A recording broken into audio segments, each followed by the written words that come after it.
Toen ik 19 jaar oud was, heb ik een zelfgeschreven script mogen verfilmen met geld van de overheid. Dat klinkt misschien als een ongeloofwaardig verhaal, maar het is echt gebeurd en ik heb een krantenartikel om het te bewijzen. Het artikel gaat helaas vooral over de film waarvan die van mij verloren heeft, wat nog steeds een pijnlijk puntje is. Maar ja, bewijs is bewijs.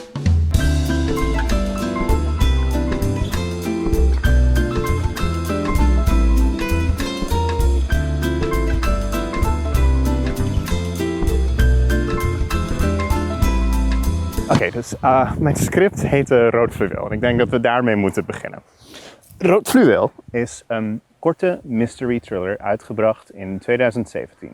Het volgt twee medewerksters van een peperdure pop-up store die voor een bizarre promotiestunt een actrice hebben ingehuurd om een lijk te spelen voor zolang als de winkel open is. Al snel vermoeden ze dat de actrice daadwerkelijk dood is en beginnen er steeds meer rare dingen te gebeuren die dit lijken te bevestigen. Nog steeds een heel sterk concept, denk ik. Nog steeds een hele goede, creatieve, unieke setup voor een heel leuk mysterie waar je heel veel kanten mee op kan.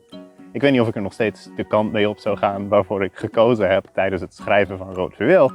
Maar de basis is sterk. Je kan er alle kanten mee op gaan. De kant waarvoor ik gekozen heb bij Rood Fluweel is trouwens dat de hoofdpersonen vampieren zijn. Dat de actrice daadwerkelijk dood is. Dat zij haar vermoord hebben in de winkel. Zodat ze het bewijs kunnen vernietigen. En dan daarna hun bloed kunnen drinken. Terwijl ze naar de camera staren alsof ze in een fotoshoot zitten. Zoals ik zei, een wild concept. Ik weet niet of ik het nog steeds zou doen. Maar de basis was sterk. En ik denk dat die sterke basis mij enorm geholpen heeft toen ik het initiële concept doorstuurde naar Stichting SAVAK. Stichting SAVAK was een stichting die geld kreeg van het Nederlandse Cultuurfonds. Ieder jaar kon je bij deze mensen een filmidee pitchen. Ik kwam laatst mijn originele mail naar ze nog tegen die vreselijk slecht geschreven was. Maar blijkbaar zagen ze er toch wat in, want ik was uitgenodigd om mijn filmidee te pitchen bij hun op locatie. Dit heb ik gedaan samen met heel veel andere mensen die allemaal hun eigen filmideeën hadden. Hier zijn er uiteindelijk 6 van overgebleven. En deze mensen, waar ik dus bij zat, hebben een, ik denk, kwart jaar lang workshops in screenwriting gekregen. Dit is waar ik geleerd heb hoe je een script schrijft, hoe je structuur in een verhaal stopt. Het was extreem leerzaam. Uiteindelijk waren er dus 6 scripts. Daar zijn er 3 van uitgekozen. Degene die Stichting SAVAK het beste vond. En die hebben een budget gekregen om het daadwerkelijk in een film te veranderen. €1500. Echt heel veel geld. Dat was het budget wat wij dus gekregen hebben. Ik wist het officiële nummer zelf niet meer.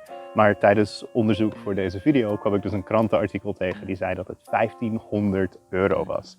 Een absurde hoeveelheid geld om iemand van 19 jaar te geven die eigenlijk heel weinig ervaring met film had.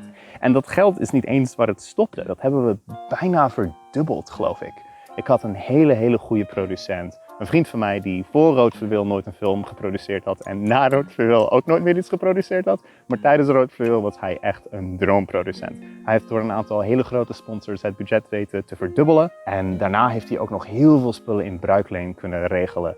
Alle kleding die je ziet in de kledingwinkel, de parfum, was allemaal in bruikleen, heeft ons geen geld gekost. En dat is denk ik nog wel een van de sterkere concepten van de film. Je ziet het geld echt op het scherm. De set is prachtig, de kostuums zijn prachtig. Het is om naar te kijken nog altijd een heel mooi plaatje. En dat is natuurlijk grotendeels dankzij mijn vreselijk getalenteerde crew, die ik oneindig dankbaar ben en waarvan ik geen idee heb waarom ze ooit ervoor gekozen hebben om mij te helpen met dit gestoorde filmidee. Maar ze hebben het gedaan en het resultaat is nog steeds heel cool, denk ik. Er was op de duur een cameratestdag. Dit is waar je de stijl van je film een beetje test om te kijken of alles goed uitziet, of alles werkt. Dan kun je nog veranderingen maken. En dit was de eerste dag dat ik dus echt een 10-tal mensen naar mij zag staren. En ze waren allemaal van, oké, wat nu? Wat is het plan? En je kan me in al die behind-the-scenes video's echt vreselijk nerveus zien zijn. Ik scheid me in de broek van de angst. Heel grappig om te zien. Maar we hebben uiteindelijk een heel goed testshot kunnen doen van een van de ingewikkeldere shots die we in de daadwerkelijke film zouden doen.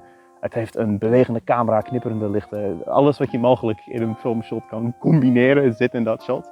En het uiteindelijke shot wat we toen op set dus gefilmd hebben, take 2 eigenlijk, is nog altijd een van mijn favoriete dingen die ik ooit geregisseerd heb. Ze komen er wel op af, hè? Mensen zijn dol op dit soort dingen. Ik weet hoe mensen zijn. We hebben het gefilmd in een lokale bibliotheek. Die grote pilaren die je in de film ziet, die zijn dus niet deel van de set. Die stonden er al. Dat was een kunstwerk wat in de bibliotheek staat. Als kind was ik er altijd mee geobsedeerd en daarom wou ik het graag daar filmen. Ze vallen enorm op, ze zijn prachtig. Ik denk niet dat de artiest die ze ontworpen heeft weet dat ik er een film mee geschoten heb. Ik heb ze nooit een bericht gestuurd, misschien moet ik dat een keer doen. Want zij hebben dus geen idee. Maar de locatie was prachtig. En ik dacht stil, het is een bibliotheek, die zijn stil. Dat is dus niet het geval. En dat is een heel klassiek. Ik ben 19 en een beetje naïef over hoeveel dingen er fout kunnen gaan tijdens het maken van een filmmoment. En de audio is dus niet fantastisch. Niet de schuld van de audio, mensen. Mijn beslissing als regisseur om daar te filmen.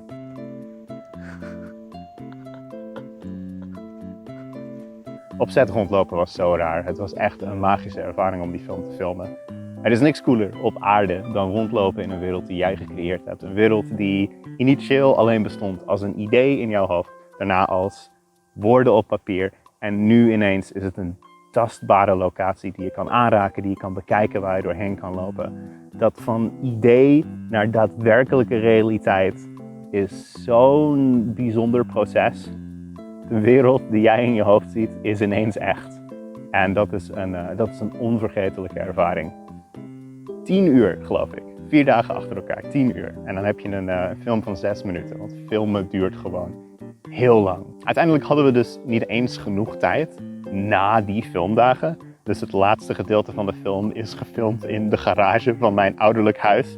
Met een geleende camera van een stagebedrijf van een van mijn vrienden die toevallig meehielp aan de film. En 1 rooilamp of zo, denk ik. We hebben er een grote troep van gemaakt, want dat was de bloedscène. We hebben veel moeten afwassen.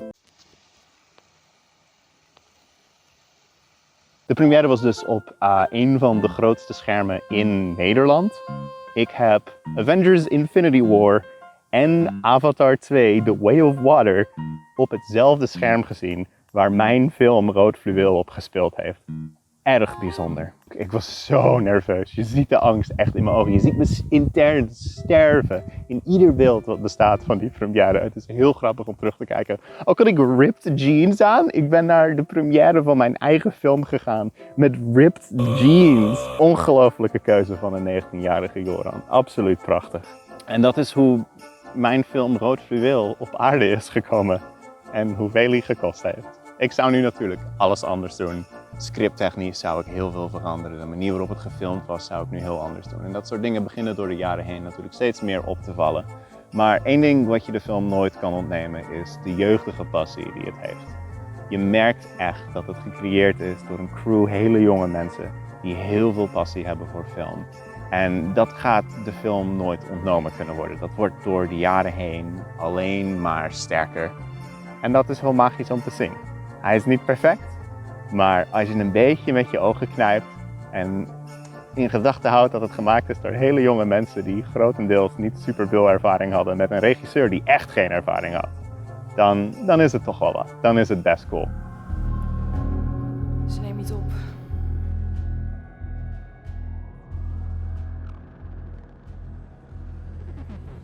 Oh, en nog één ding. Het fictieve kledingmerk wat de winkel in de film verkoopt heet Baby. Die naam is gebaseerd op de Japanse metalband Baby Metal. Geen onderliggende betekenis, geen symboliek of zo. Ik luisterde destijds gewoon heel veel naar Baby Metal. En ik denk dat dat is wat we echt uit deze video moeten halen. Als je hier één ding uit leert, luister meer Baby Metal.